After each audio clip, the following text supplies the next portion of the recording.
Welcome back on my channel. आइए आज सुनते हैं देव उठनी एकादशी की कथा। बहुत समय पहले की बात है। एक राज्य में एक राजा रहता था। उसके राज्य में सभी लोग एकादशी का व्रत रखते थे। प्रजा तथा नौकर चाकर से लेकर पशुओं तक को एकादशी के दिन अन्न नहीं दिया जाता था।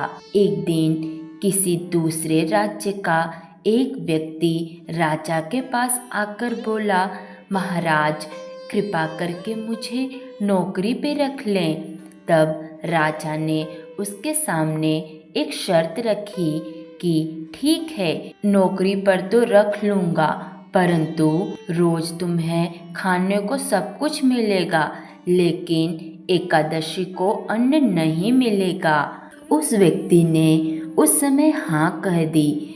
पर एकादशी के दिन जब उस व्यक्ति को फलाहार का सामान दिया गया तो वह राजा के सामने जाकर बहुत ही रोने लगा और बोलने लगा, महाराज इससे मेरा पेट नहीं भरेगा, मैं भूखा ही मर जाऊंगा, मुझे अन्न दे दो।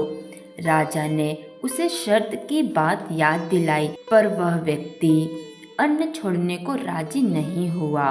तब राजा ने उसे आटा, दाल, चावल आदि दे दिए। वह रोज की तरह नदी पर पहुंचा और स्नान करके भोजन पकाने लगा। जब भोजन बन गया तो वह भगवान को बुलाने लगा, आओ भगवान भोजन तैयार है। उसके बुलाने पर पीताम्बर धारण किए भगवान चतुर्भुज रूप में आ पहुँचे तथा प्रेम से उसके साथ भोजन करने लगे। भोजन आदि करके भगवान अंतर ध्यान हो गए और वह व्यक्ति अपने काम पर चला गया। उसके बाद अगली एकादशी को वह व्यक्ति राजा से कहने लगा कि महाराज मुझे दोगुना सामान दीजिए। उस दिन तो मैं भूखा ही रह गया। राजा ने कारण पूछा तो उसने बताया कि मेरे साथ भगवान भी खाते हैं, इसलिए हम दोनों के लिए ये सामान पूरा नहीं होता है। यह सुनकर राजा को बड़ा आश्चर्य हुआ। फिर राजा बोला, मैं नहीं मान सकता कि भगवान तुम्हारे साथ खाते हैं। मैं तो इतना व्रत रखता हूँ, पूजा करता हूँ, पर भगवान ने तो मुझे कभी दर्शन नहीं दिए। राजा की बात सुनकर वह व्यक्ति बोला, महाराज यदि विश्वास न हो तो साथ चलकर देख लें। राजा एक पेड़ के पीछे छिपकर देखने लगा। उस व्यक्ति ने भोजन बनाया तथा भगवान को शाम तक पुकारता रहा, परंतु भगवान नहीं आए।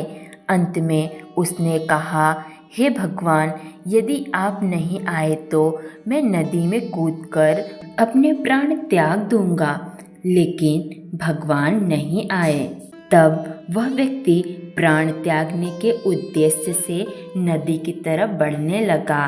प्राण त्यागने का उसका दृढ़ इरादा जान शीघ्र ही भगवान प्रकट होकर उसे रोक लिए और साथ बैठकर भोजन करने लगे। भोजन करने के पश्चात भगवान उसे अपने विमान में बिठाकर अपने धाम ले गए। यह देख राजा ने सोचा कि व्रत उपवास से तब तक कोई फायदा नहीं होता जब तक व्यक्ति का मन शुद्ध न हो। इससे राजा को ज्ञान मिला।